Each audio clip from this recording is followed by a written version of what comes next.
questions.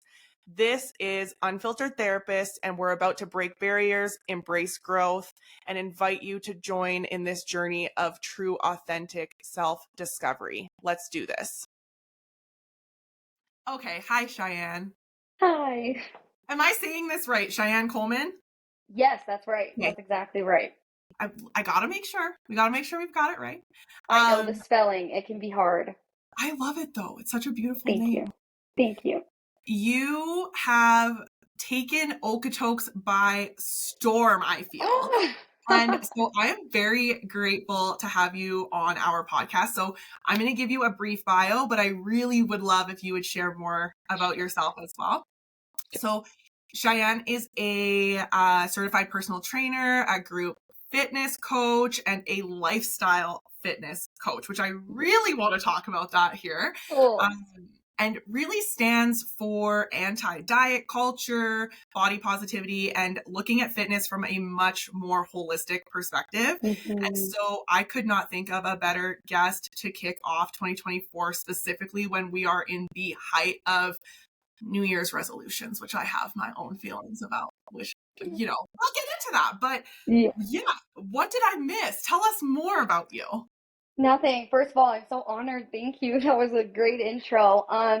No, that's pretty much the gist of what I do right now anyway. I hope to build and expand and do more later down the road, but I'm super passionate about teaching people about movement and what it can do for your mind and your body, and just kind of taking a different approach to fitness, and trying to take that vanity piece out of it, because that's where it stands in this industry, and it's really tough to do that, but that's my goal.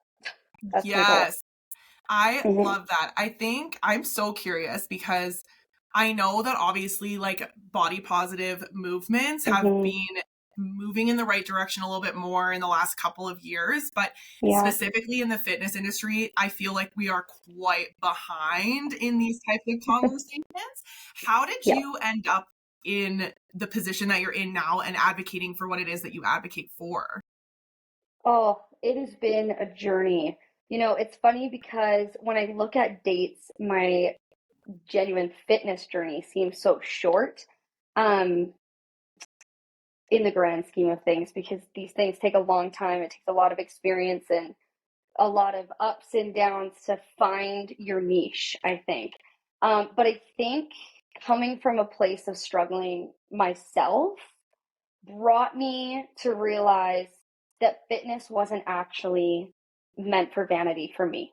That's not where it came from. I had to do a lot of inner healing and a lot of inner work, and it was the height of COVID, and I was stuck in my parents' basement, and my mom had a gym garage, and it was like, what are you going to do with your time? You can't see anyone, you can't do anything, and I had a lot of stuff to work out. I had a lot of emotions to express, and I didn't know how to do it. And I kind of just went in there by myself, hours a day, and worked out, and I felt better. Obviously the physical changes come with that, but when it really came down to it, fitness saved me mentally. And I want to show people that it's so much more than how you look. And fitness isn't just about weight loss or weight gain or building muscle. It's so much deeper. Yeah. So it took me a long time. Yeah. Yeah. And prior to COVID, like, had you been someone who had been super athletic? Were you sports, gym, like anything? No. None of it? No. I was a dancer when I was a kid. I loved dance. I did competitive dance for a long time. I want to say from the time I was like 3 years old until I was 13. After that, nothing. I was not athletic. The best I could do was hurdles, because of the dance background. But all of high school, like even junior high, high school, into my adulthood, I had zero interest in being fit or athletic or doing anything that involved physical activity. I was on and off, I know, I was on and off friends with the gym.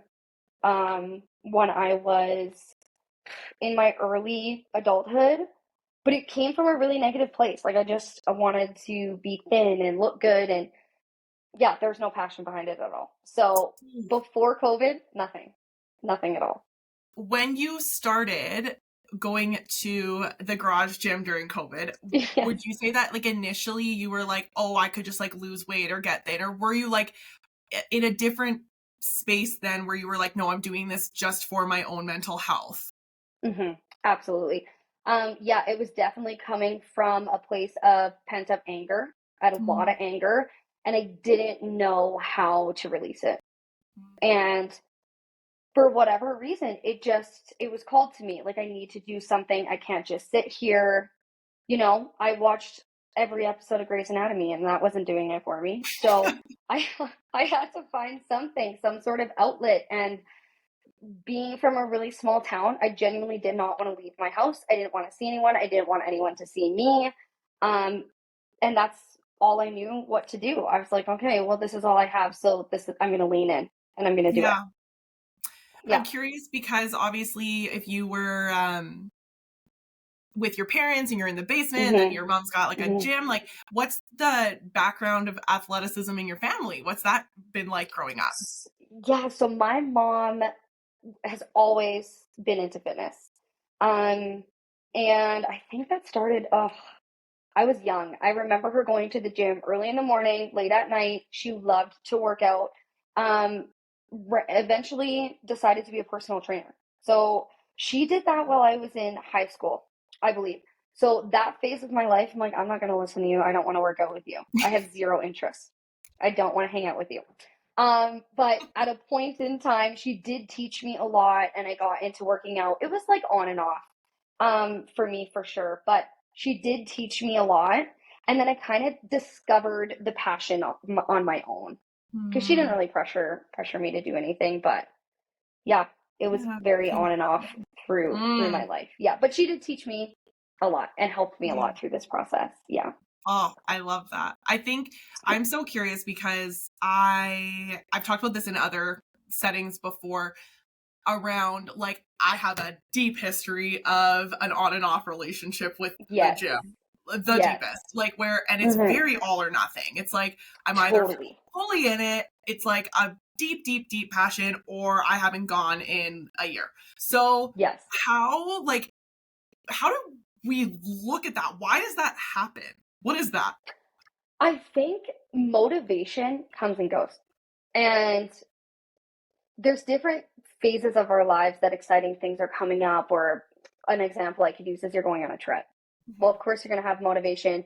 You feel like you need to look a certain way, or you want to look a certain way and feel a certain way in your bathing suit. I get it. Mhm.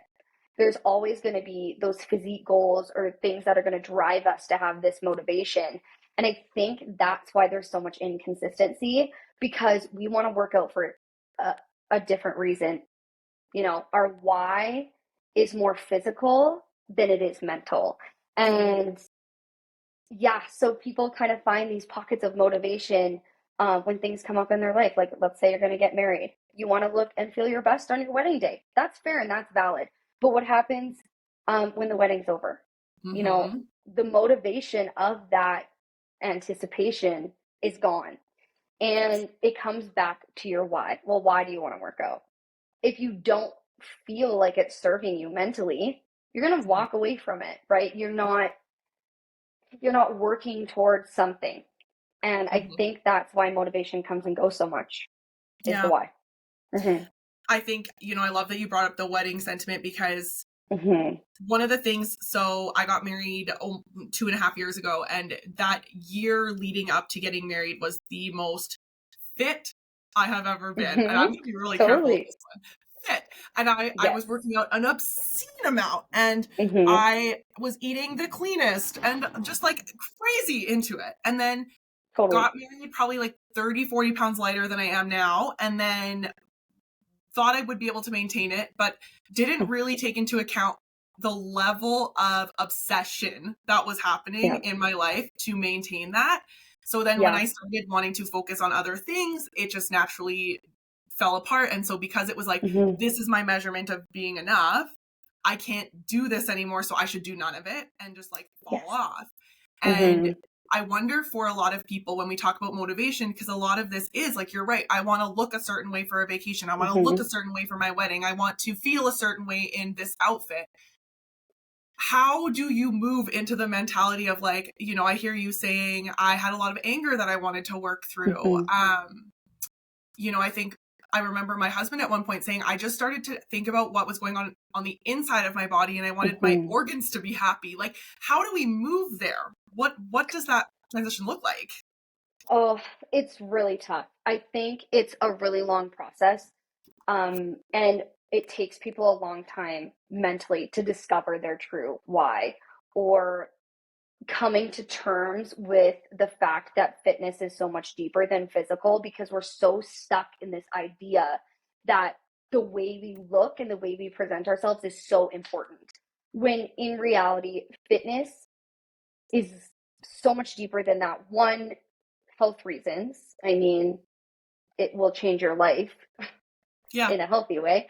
And the mental piece, understanding that you can do so much expressive work through fitness and exercise and movement. And it doesn't just have to be one way. And I think people coming to terms with what they really want that to look like and how serious it needs to be.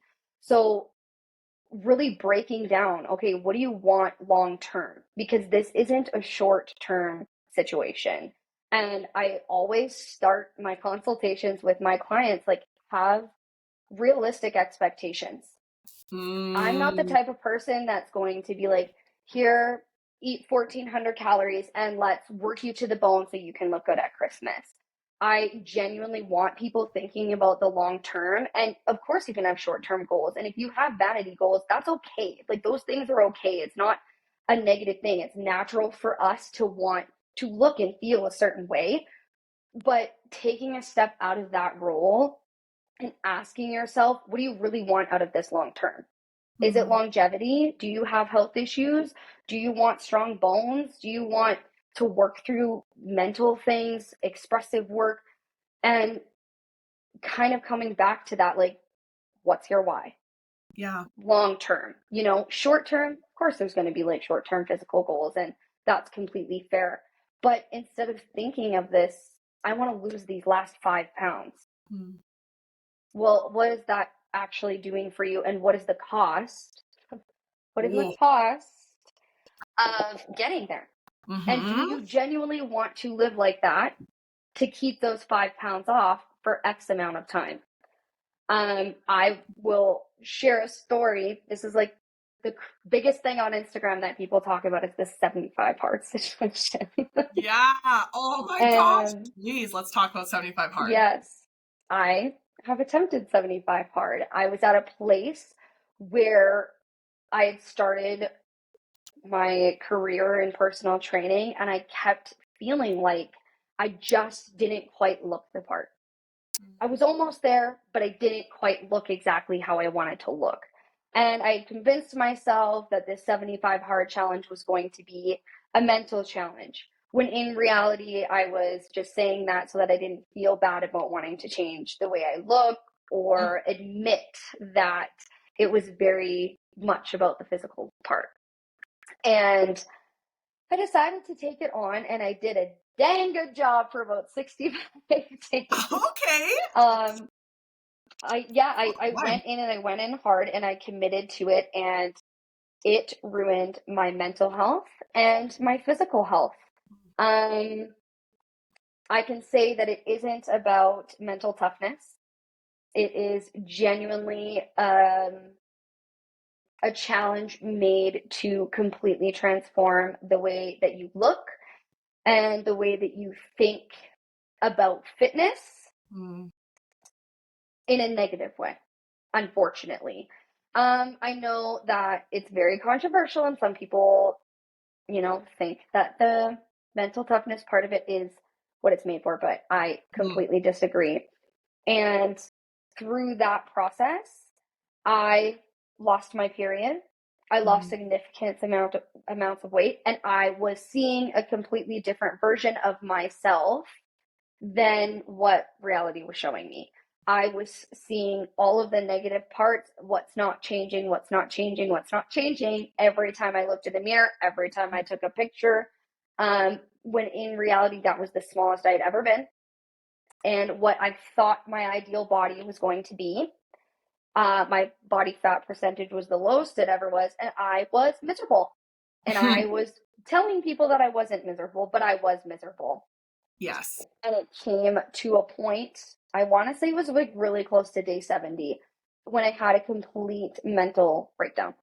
Yeah, I completely broke down, and my partner was like, "This is it. You're done.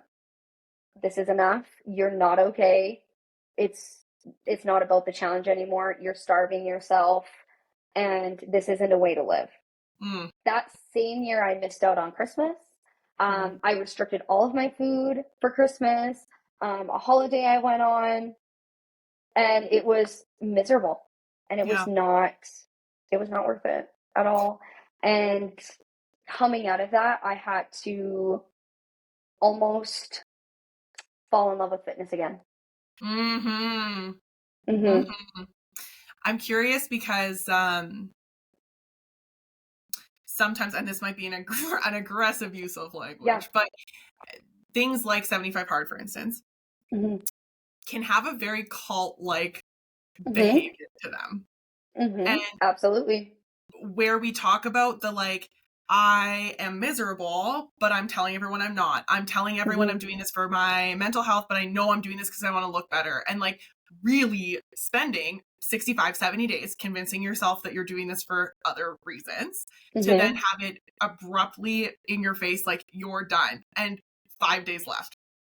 Yeah. What was the impact of walking away from that depth of commitment to something that you knew was unhealthy for you when you had Yeah. spent 2+ months convincing yourself otherwise? Well, it was it was really, really, really hard for my ego. I will say since then I've had to do like a lot of ego work, and that was extremely difficult for me, not even just to admit to myself, but to like go on the internet and be like, I failed, or saying I failed when really who was I holding this up Yeah, to? I failed don't what? know. Yeah, exactly. And I was really honest after, and I was just like, I couldn't do it anymore. And I had a completely different outlook on the challenge after that mental breakdown, and seeing how it slowly broke me down and stepping away. One, feeding myself again. You find so much mental clarity when you eat enough, I will say that. Yeah, it's Um nuts. yeah, yeah. And taking a break from this insane amount of exercise. I was working out like minimum 2 hours a day. So stepping away from that and taking a break and just being like, whoa, it was like taking a deep breath and being like, how do you really feel about this? I had to look deep within to be like, okay, how do you really feel about that? And yeah, I put it on blast. I put 75 hard on blast, and I had to eat my words and be like, it's not what I was saying it was. It's not what I actually think it was. And it would negatively impact me like for months after that. Um, and that is truly what spiraled my ED to resurface from childhood. Mm. Yeah.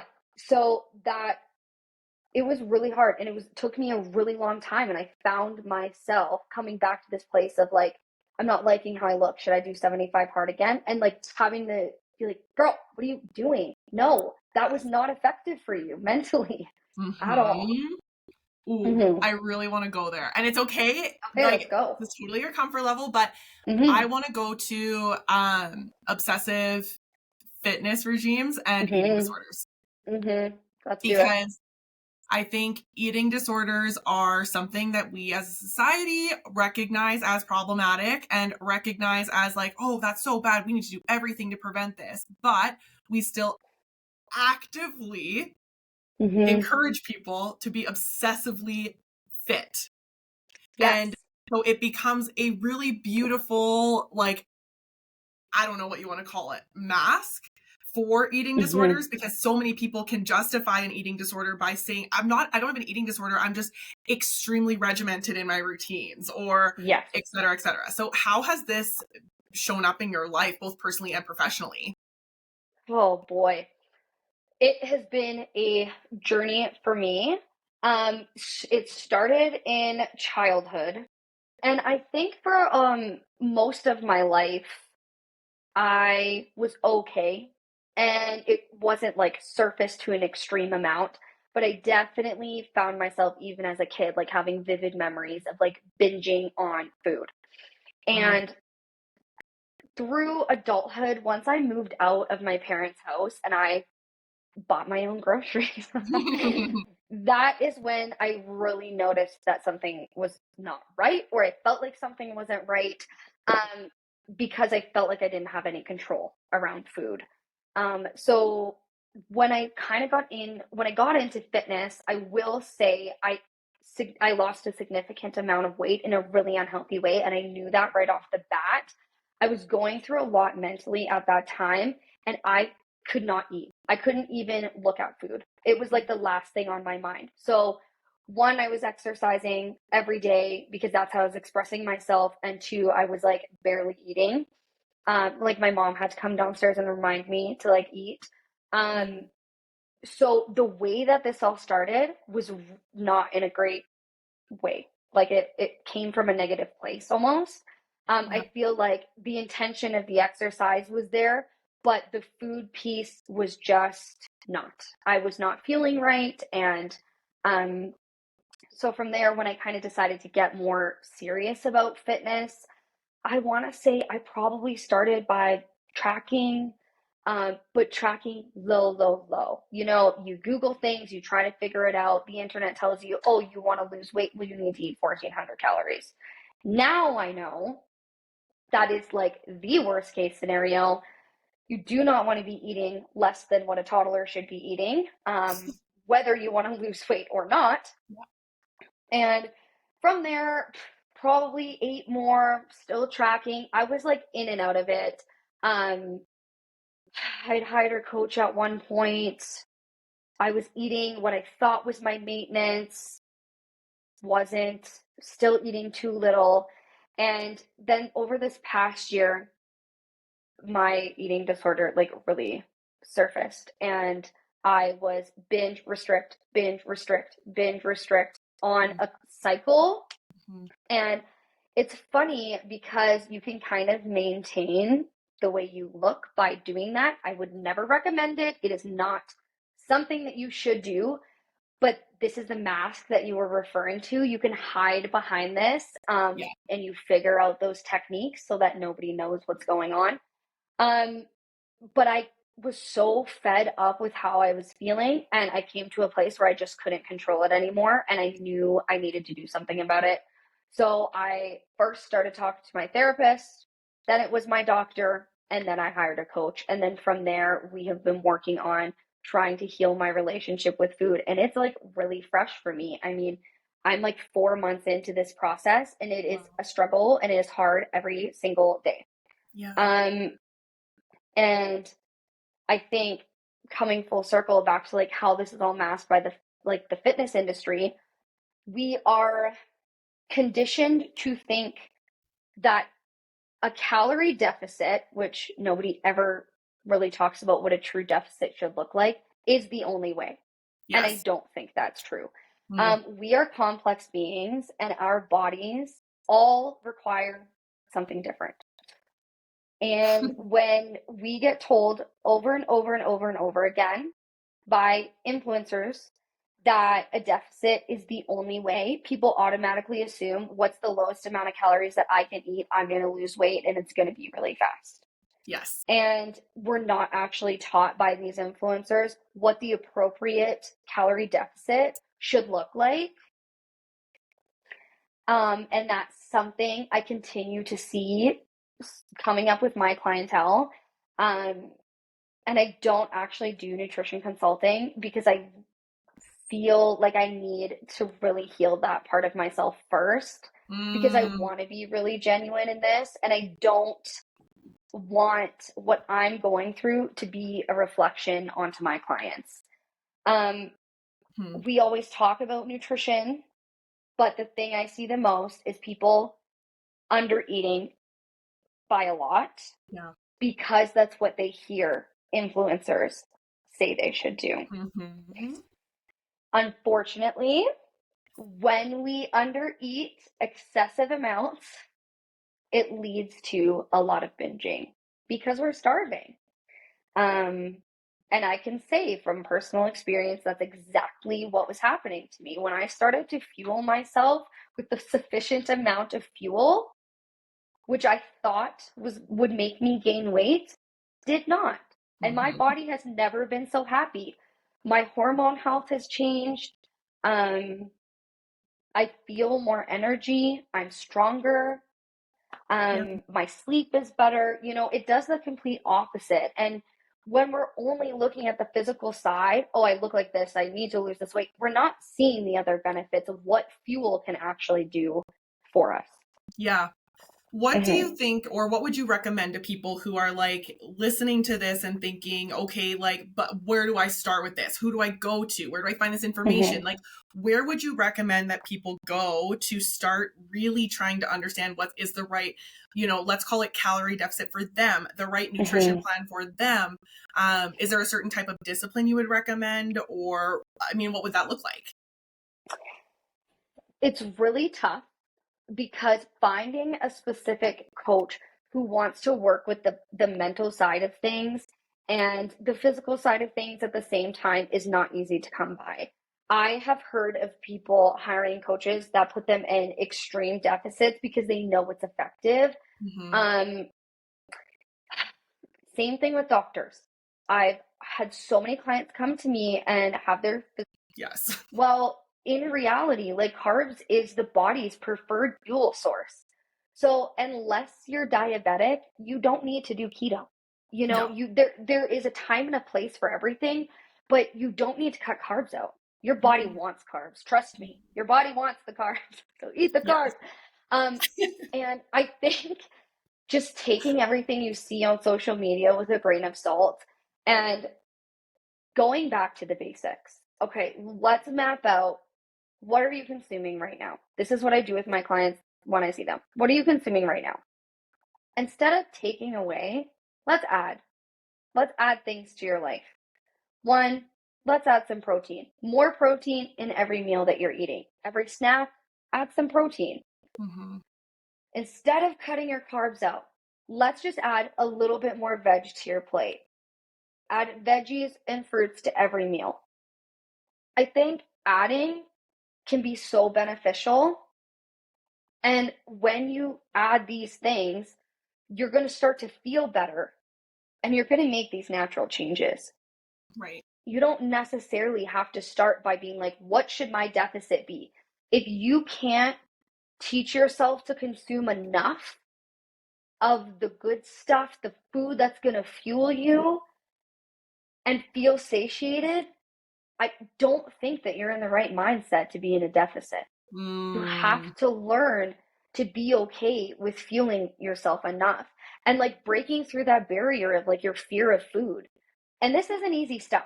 My number one tip is to find a therapist and talk about food. And that has changed the game for me, to be open and honest about how I feel about food. And if you're scared to eat, you need to start at square one. This is mental. This isn't just going to be fixed by being in a calorie deficit. No. So going to the basics of like, okay, fuel yourself properly and find somebody to talk to about how you're feeling, because the odds are it's stemming from somewhere a lot deeper than your inability to stay consistent with your diet.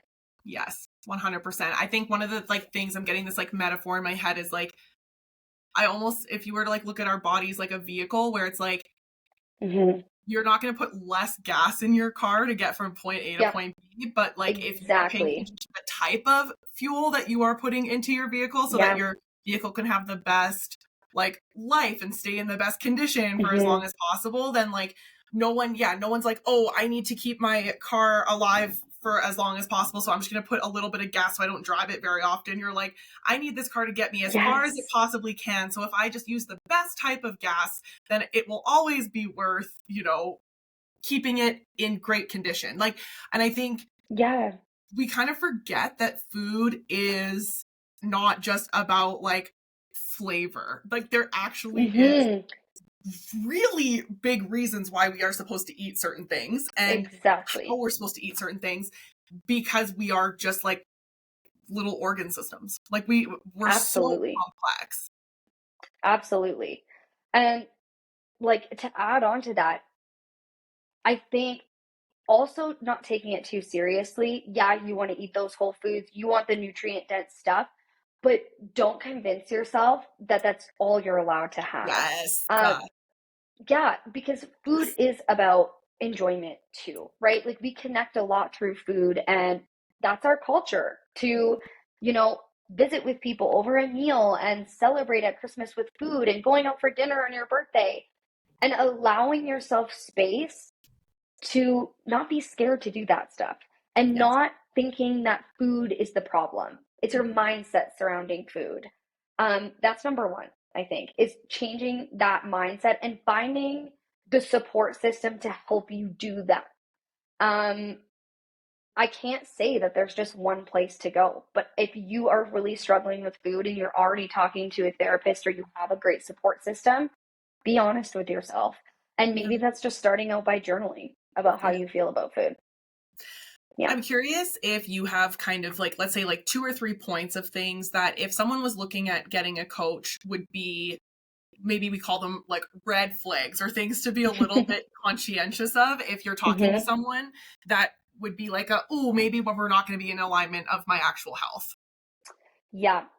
On the nutrition side of things, one, if they want to immediately put you in a calorie deficit, run in the other direction. If they're not even willing to find your maintenance, um, or start you by just being consistent and finding that ability to be comfortable with food and take that fear piece out of it, run in the other direction. Mm-hmm. Um, and number two, fitness and nutrition, if they don't want to listen to what your actual needs are and they're not invested in what's going to be best for you and your lifestyle, and they're just trying to push it on you because they know it's going to work and it's going to be that quick fix, run. Mm. um, you really want people that you're working with in your support systems to have the same mindset as you. And don't allow the conversation to convince you you need to change how you feel about fitness and nutrition. If Mm. you don't want to track your macros, don't track your macros. You don't need to have somebody try to tell you that that is the only way, because it's absolutely not true. Mm. If you feel strongly about something, your coach will support you in your journey and take you where you need to go, even if it takes 5 years. Um, because there's always another way. It's not just a one way type thing. It's Yes. not one size fits all. Everybody has different needs, and your coach needs to hear you. Yes. I think to echo the just because it works doesn't mean it's the right decision. Like name a diet Mm-hmm. I have done it. I have done Weight Watchers multiple times, hardcore Yeah. paleo, zero anything for like 6 months. I've done keto.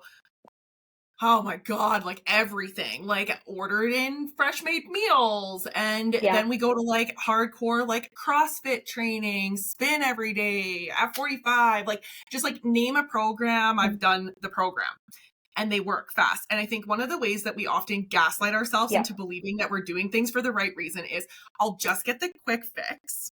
I'll get my weight under control, and then I will Yes. learn how to Mm-hmm. maintain this in a healthy way where I have Yes. balance.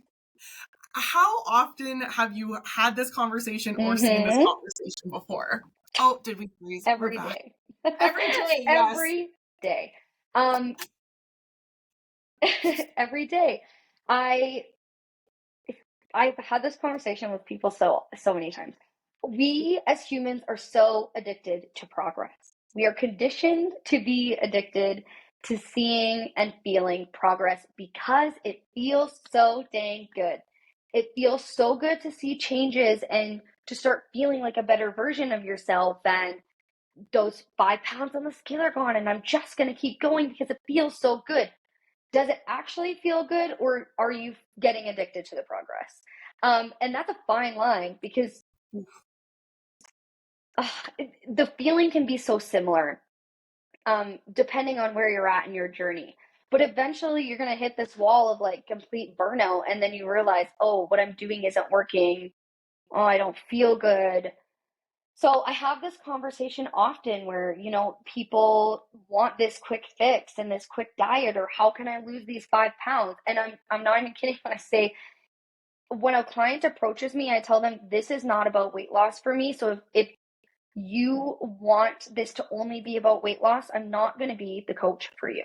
I want to help people change their mindset surrounding fitness. I am not the type of coach that's going to track every single thing you do. When you come into the gym, we have an hour together. We're going to make it a good hour. You're going to work hard. If you need to talk about how you're feeling, let her buck. Like, we are there to work on being stronger, healthier, more passionate about movement, expressing how we're feeling. You're not in here to try to get closer to that 5-pound weight loss. And I mean, obviously there is an aspect where, okay, to be healthier, maybe you need to lose some weight and you want to feel more energetic and, move with more ease. Of course, there's an aspect there. And I help people that need to make physical changes to be healthier versions of themselves. Yeah. But it starts with the mindset, and that's always where my focus is. So if you think going to your HIIT classes is going to be the best way for you, I can disagree and I can tell you how I feel, but I'm never going to tell somebody not to do something if they're loving it, because they're going to come to terms with it on their own. I always plant the seed. Oh, you're feeling burnt out, you're always sore, you're really tired. Maybe it's that. And more times than not, people do come to the realization on their own. But I think that I've done so much work in what I post and what I put out there that I just kind of have the right people coming to me. And I'm really lucky that way because I don't really have to do much work to weed out the people that are super hyper focused on weight loss. But just, yeah, kind of going back to your question, I guess just guiding people through the mindset shift and reminding them that it isn't just about weight loss. Yeah. I think, as we look at the fact that we are today recording on January 3rd, and so we are in all the resolution conversations, and something that has been so pertinent over the last year that I'm so cognizant of as a therapist is a lot of what we were just talking about, where people are masking eating disorders or disordered body image with a fitness or health culture type mindset. And this comes down to even apps like MyFitnessPal, where people are hyper focused on having like their exact calorie counts, their macros are perfect, like everything is perfect, and teaching people to not get hyper focused on being perfectionistic, or like, I can only be proud of myself when I achieve X, Y, and Z. And because of this, it makes me so nervous when we hit New Year's resolution time, because people put these ridiculous expectations on themselves. Like, they can completely change their lifestyles like that. And I owe this to myself. I'm going to do this and I'm going to be a better person. Like, making these two things one. So I'm going to go to the gym 5 days a week and I'm going to stay in a calorie deficit and be a better person. Like, not the same thing, not correlated. No. But because of this, it makes me so nervous, because usually, let's say like 3 to 5 weeks from now, we start seeing people who hit major dips in feeling self-deprecating, and it just spirals so badly for a little bit. And so I guess if you could give any sort of message to those people who really want to work on something related to their health, who really want to be part of their New Year's resolution, what would you say or recommend to try and help people not corner themselves into something that is inevitably going to be incredibly painful? Stop everything you think you should be doing and Cut it down. slow down. No, honestly, I think what it comes down to is looking at what your life is like right now. And instead of trying to change everything all at once, take it one step at a time. Instead of going to the gym 7 days a week, try by going 1 day a week. I honest more times than not with clients, I'm like, okay, you're really wanting to overachieve and that's amazing, but let's do it in 3 months. Let's start slow. You know, what's your rush? And if you feel this urgency and this rush, you need to go back to your why. Hmm. Why do you feel like you need to do it in a month when you have so much time? Mm-hmm. Slow down. Just because it's January 1st, it doesn't mean you have to do everything right now. And when we try to do that, more times than not, we end up quote unquote failing, Yes. and it feels really bad. You Mm-hmm. feel really bad about yourself. So I think the first thing that I would do is start slow. How can I make these little changes, implement these little things into my life? Um, what are some habits that you can stack off of what you're already doing? Okay, so you're going to the gym once. Where can we sneak it in another time? You don't need to go for an hour. Go for 30 minutes. You know, making it less because less will be more eventually. You Yes. can get to that place if you want to, but you can also make a lot of changes mentally, physically, by being at the gym maybe 3 days a week. You think you need to be there seven, you don't. You can do it 3 days a week. Um, and your food stuff, start slow. Other habits, like you don't have to cut out TV for the rest of forever. Like, don't say that right now, you know? Like, Yeah. sure, just add a little bit more reading in. I think starting small, I always go back to that. And I even do it myself sometimes where I'm like, oh, I need to do this and this and this. I'm like, okay, less is more. I need to slow down. Little by little, I will get there. Yeah. And my night routine has taken me like 4 months to build and to stay Yes. consistent with. Like, I had to add one thing at a time. Even like taking supplements and things, you know, like stack them up slowly. You don't need to do everything all at once because it's not going to fix everything all at once. It didn't take you a day to get here. You know, you have to realize that it's going to be a process of consistency. And how can that be sustainable? Like, how can we sustain consistency? It's not Mm. by chucking ourselves into a new lifestyle, it's building off the lifestyle that we already have Yes. No, and I making, so appreciate that. yeah, making fitness work for our life. Your life doesn't have to be fitness. Your life doesn't have to be all about your health. You need to make it work for the life that you're already living. Mm-hmm. Mm.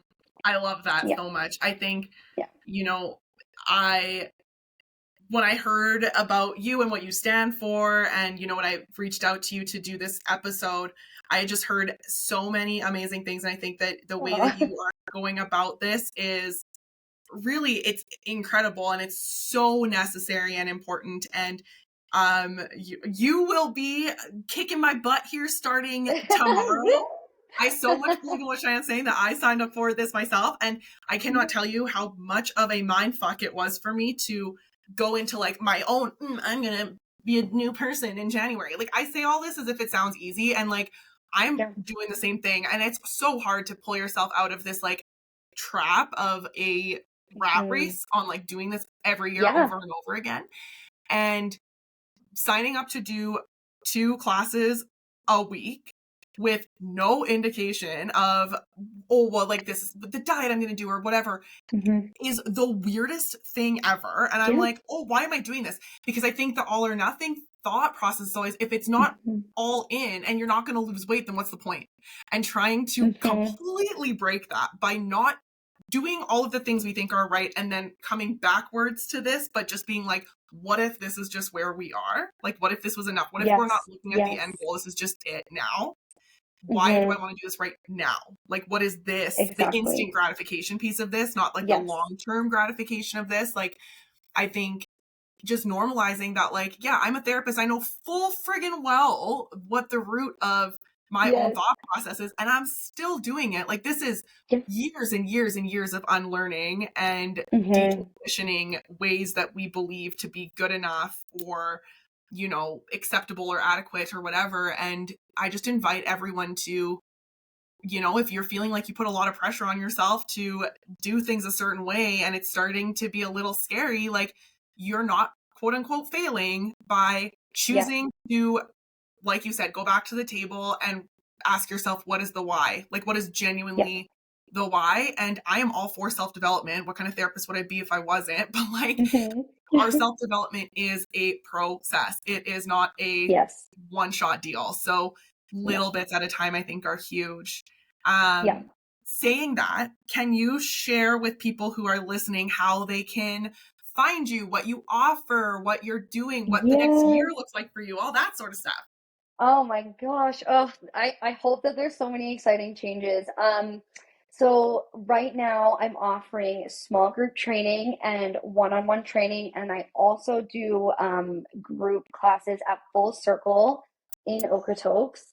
So yeah, I'm in a couple of different places, and right now I'm doing like my one-on-one and my small group at a small studio, a private studio, which is really nice in town here.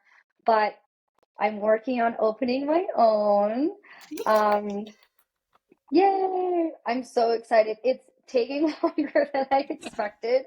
So I had to tell myself expectations are now out the window and I'm just gonna like let it be and kind of slowly work towards opening something.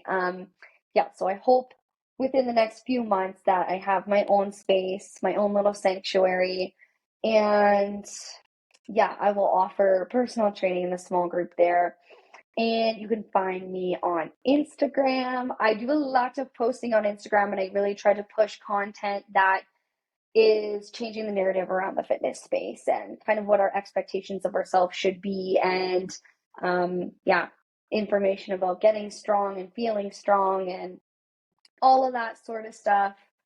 And yeah, that's kind of it. Yeah, that's it. Nothing too crazy. There's not a lot going on. No, Not too much, not too much. not too much. I think, you know what? Give yourself some grace. Like, what you're doing is Thank you. incredible, and the timing will be exactly what it's supposed to be. That place is going Yeah. to open for you when it's the perfect time. And Mm-hmm. we go back to this whole fun instant gratification thing. We all decide we want something, and Totally. it's like, now. And I say that I'm the world's Mm-hmm. biggest hypocrite. Anyone that comes and sees us at our new office, like, this was like a month of just like not sleeping and being here all the time, which is why I look like I got punched in the face still. Like, this is just like, don't recommend it to anyone. I'm like, take your time, just like do it the right way. And, like Shianne said, if anyone feels like they would benefit from therapy, our entire team is so in this. Like, we are eat, breathe, sleeping this entire process as individuals, and we are so happy to talk about it. We are licensed in Alberta, BC, Ontario. We have an office in Okotoks. We have a therapist with an office in Vancouver. So anything that we can do to support this. I really do think that, like, the future of fitness is understanding that Mm-hmm. health is way more than just how much you exercise and what you eat. And so I'm just Exactly. loving that this is the way that things are moving. So thank you so freaking much for taking time out of the first week of January, which I can imagine is unbelievably chaotic for you, to have this conversation.